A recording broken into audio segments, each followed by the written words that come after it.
Mrs Sampoorna சேனலில் என்ன செய்யலாங்கன்னா உடம்புக்கு ஆரோக்கியமான சத்தான முருங்கைக்கீரை சூப் எப்படி செய்கிறதுன்னு காட்டுறேங்க. முருங்கைக்கீரையுமே இது மணத்தக்காளி கீரைன்னு சொல்லுவாங்க. மணத்தக்காளி கீரை ரெண்டும் சேர்த்து எப்படி சூப்பு செய்கிறதுன்னு சொல்கிறேங்க. இது ரொம்ப உடம்புக்கு ஆரோக்கியங்க, ரொம்ப ஹெல்த்தியானது. ரத்தம் இல்லாதவங்களுக்குலாம் நல்லா இது வாரத்தில் 2 டைம் 3 டைம் சாப்பிட்டா ரத்தம் வருங்க. வாங்க இது எப்படி செய்கிறதுன்னு காட்டுறேன் பாருங்கள். இந்த மாதிரி நல்லா ஃப்ரெஷ்ஷான இளங்கீரையே எடுத்துக்கணுங்க. அப்போ தாங்க சூப்புக்கு நல்லா டேஸ்ட்டாக இருக்குது, சீக்கிரம் வேகுங்க, நல்லா இருக்குங்க. அதே மாதிரி இந்த மணத்தக்காளி கீரையும் நல்லா இப்படி கொஞ்சம் நல்லா இளங்கீரையாக இருக்கிறத பார்த்து எடுத்துக்கலாங்க. இது எடுத்துகிட்டு இது ஒரு 3 கைப்பிடி அளவுக்கு முருங்கைக்கீரை இருக்குதுங்க. அப்படி இது வந்து ஒரே ஒரு கைப்பிடி அளவுக்கு இருந்தால் போதுங்க இந்த மணத்தக்காளி கீரை. பாருங்கள் இப்போ எப்படி சுத்தம் பண்ணுறதுன்னு காட்டுறேங்க. பாருங்கள் இந்த மாதிரி நல்லா உருவிங்க, நல்லா பொடி பொடியாக அரிஞ்சிக்கலாங்க.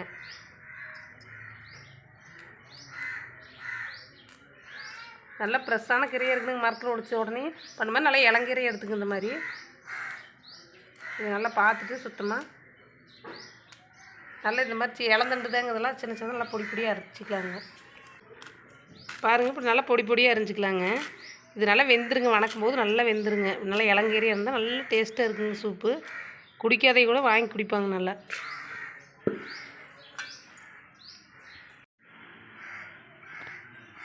பாருங்கள் முருங்கைக்கீரை இளங்கீரையை எடுத்து நல்லா இப்படி பொடி பொடியாக அரிஞ்சிக்கலாங்க. இது வந்து 3 கைப்பிடி அளவு இருக்குதுங்க. இது ஒரு 4 பேர் நல்லா சாப்பிட்லாங்க, அந்த அளவுக்கு வைக்கிறேங்க. பாருங்கள் இது 1 கைப்பிடி போட்டிருக்குறேங்க. பாருங்கள் இந்த அளவுக்கு 3 கைப்பிடிங்க. 3 கைப்பிடி அளவுக்கு இதில் 1 கைப்பிடி மணத்தக்காளி கீரைங்க. இதில் 1 கைப்பிடி இது போட்டோம்னா போதுங்க. இது வந்து வயிற்று புண் இருந்தால் கூட ஆற்றுங்க, குடலுக்குலாம் ரொம்ப நல்லதுங்க. இதையும் கூட போட்டுக்கலாங்க. கசப்பெல்லாம் இருக்காதுங்க, நல்லா டேஸ்ட்டாக இருக்குங்க. இதுவும் நல்லா பொடி பொடியாக அரைஞ்சிக்கலாங்க. அது கூட போட்டுக்கலாங்க.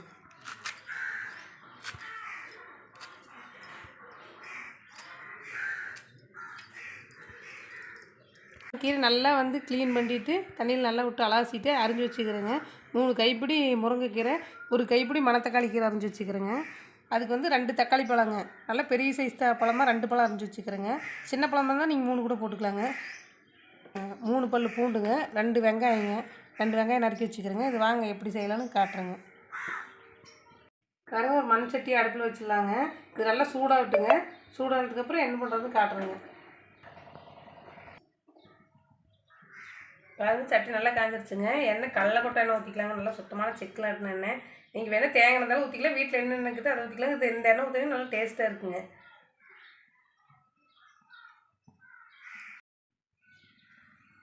பாருங்கள் எண்ணெய் நல்லா காஞ்சிருச்சுங்க. கடுகு ஒரு 1/2 ஸ்பூன் போட்டுக்கலாங்க. நல்லா பொரிட்டுங்க கடுகு. பாருங்கள் இந்த ஸ்பூன்லேயே 1 ஸ்பூன் கடலைப்பருப்பு உளுந்தம்பருப்பு எடுத்துக்கோங்க, அதையும் போட்டுக்கலாங்க. நல்லா பொரிட்டுங்க. பொரிஞ்சதுக்கப்புறம் பாருங்கள் நல்லா பொரிஞ்சிருச்சுங்க. கடுகு நல்லா பொரிஞ்சுங்க. வெங்காயம் போட்டுக்கலாங்க.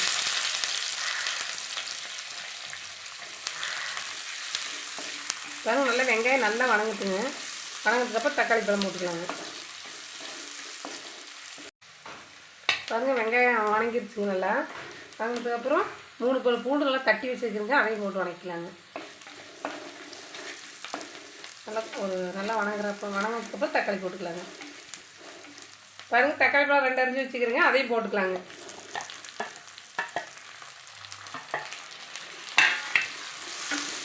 இது நல்லா வணங்கணுங்க. இது உப்பு போட்டுக்கலாங்க.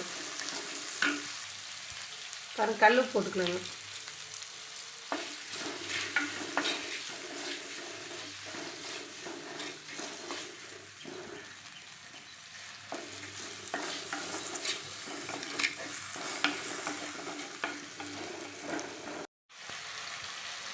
பாருங்கள் தக்காளி பழத்தை போட்டு நல்லா இப்படி கரண்டியில் நல்லா அப்படி அமுச்சு விட்டிங்கன்னா நல்லா மசிச்சுக்குங்க. மசிச்சதுக்கப்புறம் கீரை போட்டுக்கலாங்க.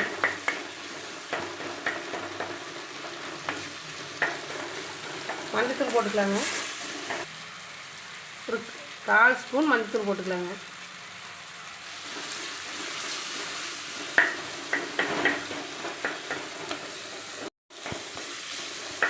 பாருங்கள் தக்காளி வெங்காயம் நல்லா இந்த அளவுக்கு மேட்ச் ஆகிடுச்சுங்க, நல்லா வணங்கிடுச்சுங்க. இதுக்கப்புறம் கீரை போட்டுக்கலாங்க.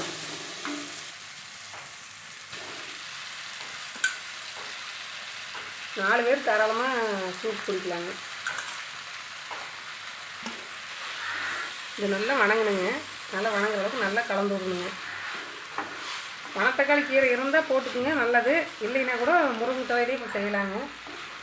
மணத்தக்காளி கீரை போட்டு செஞ்சிங்கன்னா இன்னும் நல்லா மணமாகவும் நல்லா டேஸ்ட்டாகவும் இருக்குங்க. நல்லா குடல் புண்ணு இருந்தால் கூட ஆற்றுங்க.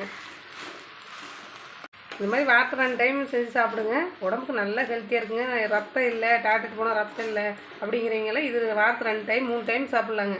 சாப்பிட்டோன்னா நல்லா ரத்தம் ஊறுங்க. ரத்தம் ஊறது மட்டும் இல்லைங்க, உடம்புல இதுக்கு தேவையான சத்து எல்லாமே இருக்குதுங்க. இதில் இல்லை சத்தே இல்லைன்னு சொல்லாங்க. முருங்கைக்கீரை, மணத்தக்காளி கீரை எல்லாம் நல்ல சத்தானதாங்க. நல்லா வந்து இந்தளவுக்கு வணங்கணுங்க. வெங்காயம், தக்காளி, பூண்டு, மஞ்சத்தூள் போட்டிருக்குறேங்க. கீரையெல்லாம் போட்டு நல்லா இந்தளவுக்கு சுருடுற அளவுக்கு நல்லா வணங்கிடணுங்க. வணங்கினதுக்கப்புறம் இந்தளவுக்கு நல்லா வணங்கினதுக்கப்புறங்க அதுக்கு தேவையான காரத்துக்கு நம்ம வந்து ஆல்ரெடி இந்த கருவேப்பிலை வீடியோ போட்டிருக்குறேங்க. இந்த கருவேப்பிலை பொடி 1 ஸ்பூன் போட்டுக்கலாங்க. 1 ஸ்பூன் 1.5 ஸ்பூன் போட்டுக்கலாங்க. இது வந்து எல்லா மசாலாவும் போட்டு அரைச்சிருக்கிறேங்க. காரத்தமெல்லாம் இதே போதுங்க. போட்டு நல்லா வணக்கிடலாங்க. நல்லா போட்டு வணக்கினதுக்கப்புறம் தண்ணி ஊற்றி நல்லா ஒரு 10 நிமிஷம் வேக விடலாங்க. பாருங்க, இந்த மாதிரி டம்ளரில் 2 டம்ளர் தண்ணி ஊற்றிக்கலாங்க. நல்லா வணங்கினதுக்கப்புறம் இந்த மாதிரி 2 டம்ளர் தண்ணி ஊற்றிக்கலாங்க.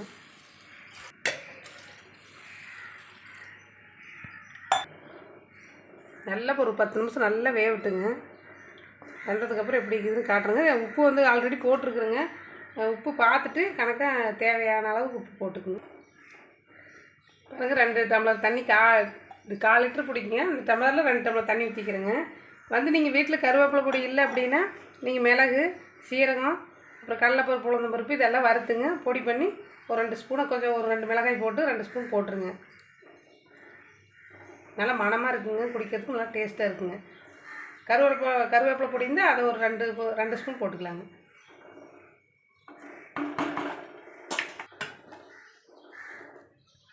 பாருங்கள், இது நல்லா கலக்கியாச்சுங்க. எல்லாம் மசாலாவெல்லாம் போட்டாச்சுங்க, உப்புலாம் போட்டாச்சுங்க. இனிமேல் மூடி வச்சாலும் ஒரு 10 நிமிஷம் நல்லா வேகட்டுங்க.